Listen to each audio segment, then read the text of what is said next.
Hirap ka sa niche? Ito ang patok sa masa. Kung hanggang ngayon hirap ka pa rin mag-isip ng niche, hindi ka nag-iisa. At sasabihin ko sa iyo ang katotohanan. Hindi ka nahihirapan dahil wala kang niche. Nahihirapan ka dahil mali ang iniisip mo tungkol sa niche. Makinig ka hanggang dulo. Ano ba talaga ang niche? Ang niche, hindi pagiging magaling. Hindi rin pagiging sikat. Ang niche ay problema na alam mong solusyonan. Kwento na naranasan mo. Kaalaman na pwede mong ibahagi. Hindi kailangan expert ka. Kailangan lang isang hakbang ka sa unahan ng pagtuturuan mo. Tip 1. Piliin mo ang niche na lagi mong pinagdadaanan. Tanungin mo ang sarili mo. Ano ang madalas mong iniisip? Ano ang pinagdaanan mo na gusto mong makatulong sa iba? Ano ang tanong ng mga tao sa iyo palagi? Halimbawa, dating hirap sa pera, dating mahiyain, dating walang confidence, dating walang direksyon.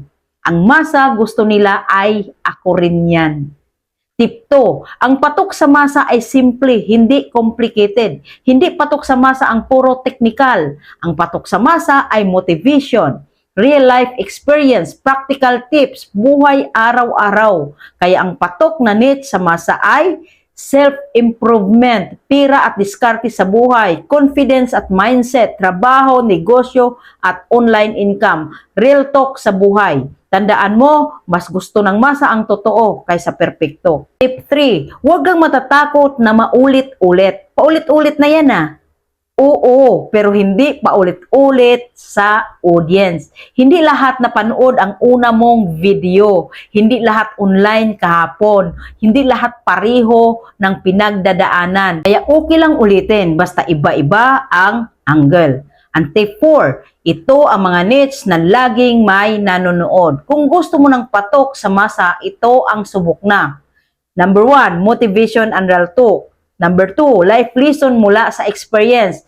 3, paano ayusin ang buhay o mindset. Pang-4, diskarte sa pera at online. At pang-5, pag-angat mula sa hirap. Lahat yan may emosyon, may kwento, may aral. 5, huwag maghintay ng perfect niche. Ang niche hindi hinahanap, nabubuo yan habang ginagawa mo. Kung maghihintay ka ng perfect niche, hindi ka makakapag-start. Mas mahalaga ang consistency, clarity, willingness mag-share. Kung feeling mo wala kang maibigay, tandaan mo ito. May taong nangangailangan ng kwento mo. May taong matutulungan ng pinagdadaanan mo. Hindi mo kailangang maging sikat para maging mahalaga. Kailangan mo lang maging totoo. Simulan mo kung nasaan ka. Gamitin mo kung anong mayroon ka. At magtiwala ka. Darating ang araw, ikaw na ang hinahanap ng mga audience mo. Sana natulungan kita. At huwag din kalimutan i-like at i-follow para updated ka lagi sa video ko. At i-share mo na rin para makatulong din tayo sa marami. Maraming salamat!